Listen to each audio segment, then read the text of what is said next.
सुप्रभात, नमस्कार। मैं सुधा सक्सेना।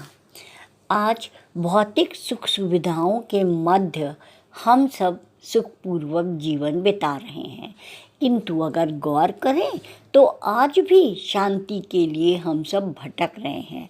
और सत्य तो यह है कि भौतिक सुख सुविधाएं अनेक होने के बावजूद हम मानसिक रूप से अशांत ज़्यादा रहते हैं पहले की अपेक्षा। तो आइए आज इसी पर चर्चा करते हैं कि शांति के लिए हमारी भूख पहले से कई गुना अधिक होती जा रही है। हम ऐसे युग में जी रहे हैं जहां लोग बौद्धिक रूप से पहले से कहीं अधिक विकसित हैं, किंतु इतनी प्रगति के बावजूद भी अभी तक शांति के लिए हमारी भूख पहले से कई गुना अधिक होती जा रही है। भला ऐसा क्यों हमारे भौतिक और बौद्धिक संवर्धन के बावजूद भी शांति नहीं मिल पाई है? इसके उत्तर के लिए गहन चिंतन की आवश्यकता है।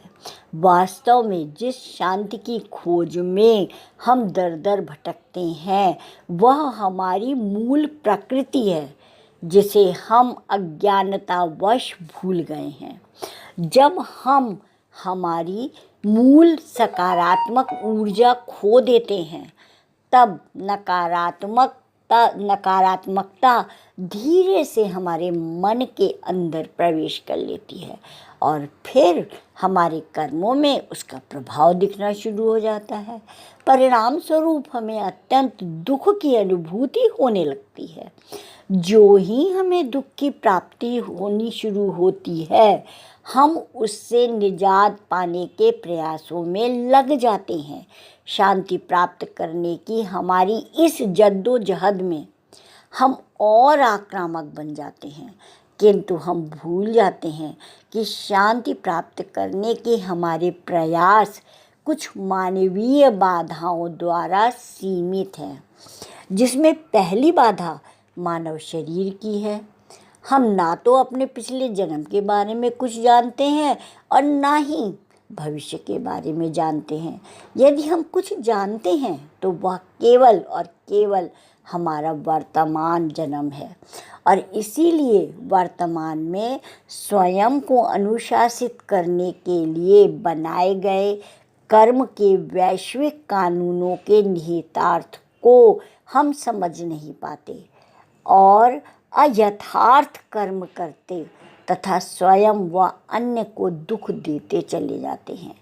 इसके अतिरिक्त हम भौगोलिक, पर्यावरण, सांस्कृतिक और धार्मिक बाधाओं से विवश होकर एक सार्वभौमिक सहानुभूति को विकसित करने में भी असफल हो जाते हैं। परिणाम स्वरूप विश्व स्तर का कार्य करने के बजाय अपनी बनाई छोटी सी दुनिया में सिमट कर रह जाते हैं।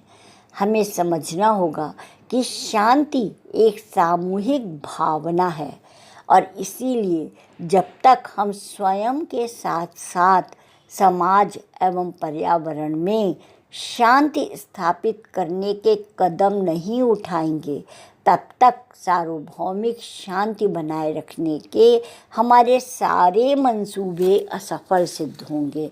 और सार्वभौमिक शांति बनाने के लिए हमें अपनी बढ़ती हुई इच्छाओं को नियंत्रित करना होगा।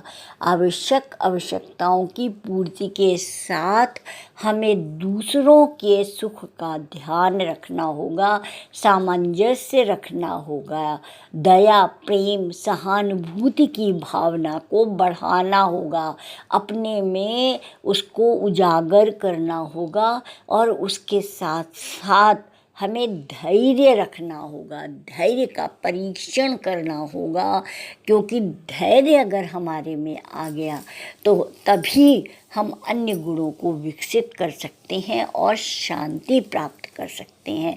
एक तरह से धैर्य शांति का दूसरा रूप है। यदि हम धैर्य करेंगे तभी हमें मानसिक शांति मिलेगी, क्योंकि पग पग पर असफलताएं आती हैं और उन असफलताओं को, उन चुनौतियों को हमें स्वीकार करना होगा और आगे बढ़ना होगा। तो आज इतना ही। आप सबको यदि मेरी चर्चा अच्छी लगती